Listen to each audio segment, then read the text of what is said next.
നമസ്കാരം. വാക്കുകളുടെ വിഭക്തി ബോധം നല്ലപോലെ ഉണ്ടെങ്കിൽ സംസ്കൃതം പഠിക്കാൻ എളുപ്പമാണെന്ന് എല്ലാവരും പറയാറുണ്ട്. വിഭക്തി എന്നാൽ പാണ്ഡിത്യം എന്ന അർത്ഥം തന്നെയുണ്ട്. കേളിയേറിന മേൽപ്പത്തൂരിൻ്റെ വിഭക്തിയേക്കാളിഹ പോന്താനത്തിൻ ഭക്തിയാണെനിക്കിഷ്ടം. വള്ളത്തോൾ മഹാകവിയുടെ ഭക്തിയും വിഭക്തിയും എന്ന കവിത നമ്മൾ പഠിച്ചിട്ടുണ്ടല്ലോ അല്ലേ? വിഭക്തി എന്നാൽ പാണ്ഡിത്യം എന്നർത്ഥം. കഴിഞ്ഞ ദിവസം പ്രഥമ വിഭക്തിയെപ്പറ്റി പറഞ്ഞല്ലോ. ഭാഷയിൽ 3 ലിംഗങ്ങളിലുമുള്ള എല്ലാ പേരുകളും വസ്തുക്കളും എല്ലാം പ്രഥമ വിഭക്തിയിലാണ് ഉപയോഗിക്കുന്നത്. അടുത്തതായി ദ്വിതീയ വിഭക്തിയിലേക്ക് വന്നാൽ നമുക്ക് മലയാളത്തിൽ ഒരു വാക്യം കൊണ്ട് ഒരു ഉദാഹരണ വാക്യം നോക്കാം. അധ്യാപകൻ വിദ്യാർത്ഥിയെ പഠിപ്പിക്കുന്നു എന്നത് ക്രിയാപദം. ക്രിയാപദത്തോട് ആരെ എന്ന് ചോദിച്ചാൽ കിട്ടുന്ന ഉത്തരമാണ് കർമ്മ. അതായത് ഇവിടെ വിദ്യാർത്ഥിയെ എന്നത് കർമ്മപദം. വിദ്യാർത്ഥി എന്ന പദത്തോട് എ എന്ന പ്രത്യയം ചേർത്തിട്ടാണ് ഈ കർമ്മം ലഭിക്കുന്നത്.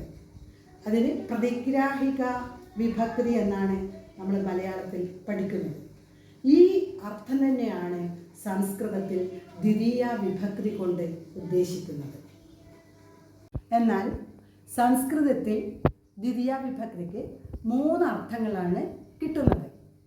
ദ്വിതീയ കതിനെ പുന അതിനോടതിലേക്കെന്നും ദ്വിതീയക്കർത്ഥമായി വരും. അതായത് അതിനെ, അതിനോട്, അതിലേക്ക് എന്നീ 3 തരം അർത്ഥങ്ങൾ കിട്ടുന്നു. ഉദാഹരണമായി രാമഃ രാവണം അഹനത്. രാമൻ രാവണനെ വധിച്ചു.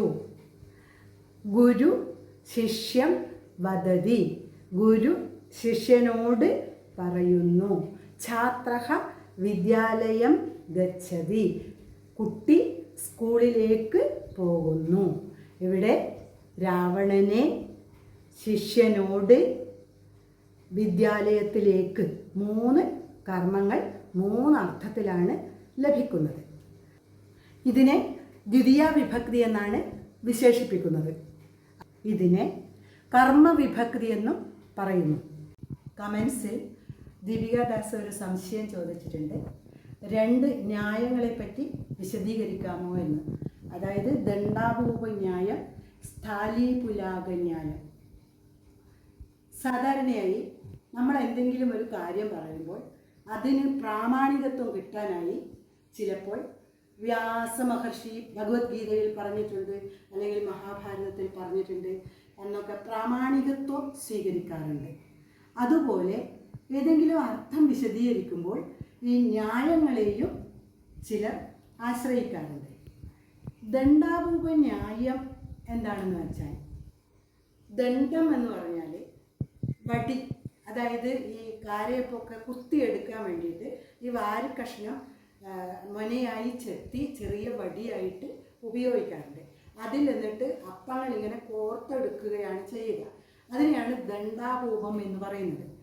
ന്യായം എന്ന് പറഞ്ഞാൽ നീയതേ അർത്ഥാഹ അനേന ഇതി ന്യായം. അതായത് ഇത് പറയുന്നതോടെ അർത്ഥങ്ങൾ വിശദീകരിക്കപ്പെടുന്നു, നയിക്കപ്പെടുന്നു എന്ന് അർത്ഥം.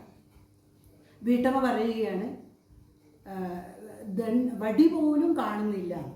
അപ്പോൾ വടി പോലും കാണുന്നില്ല എന്ന് പറയുമ്പോൾ വടിയിൽ കോർത്ത അപ്പങ്ങൾ എന്തായാലും എലി തിന്നു തീർത്തു എന്ന് പറയാതെ തന്നെ നമുക്ക് അർത്ഥം കിട്ടുന്നു. അപ്പോൾ ഇങ്ങനെ ഉള്ളത് ഇതിനെയാണ് ദണ്ഡാഭൂപ ന്യായം എന്ന് പറയുന്നത്. അതുപോലെ സ്ഥലീപുലാക ന്യായം. സ്ഥലി എന്ന് പറഞ്ഞാൽ അരി വെക്കുന്ന പാത്രമാണ് സ്ഥലി. പുലാകം എന്ന് പറഞ്ഞാൽ പാകം വന്ന വറ്റ്. ഈ സ്ഥലീപുലാക ന്യായം വരുമ്പോൾ നമ്മൾ സാധാരണ വേവ് നോക്കുമ്പോൾ ഒരു വറ്റെടുത്ത് ഒന്ന് ഉടച്ചു നോക്കി ആ പാത്രത്തിലേത് മുഴുവൻ വെന്തു എന്ന് മനസ്സിലാക്കി അരി വാർക്കാറുണ്ട്.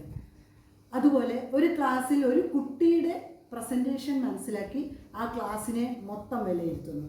അതുപോലെ ഒരു വ്യക്തിയുടെ സ്വഭാവവിശേഷങ്ങൾ മനസ്സിലാക്കി ഒരു സമൂഹത്തെ മുഴുവൻ വിലയിരുത്താൻ സാധിക്കുന്നു. ഇങ്ങനെയുള്ള സമയത്ത് അർത്ഥം വിശദീകരിക്കുമ്പോഴാണ് സ്ഥലീപുലാക ന്യായം ഉപയോഗിക്കുന്നത്.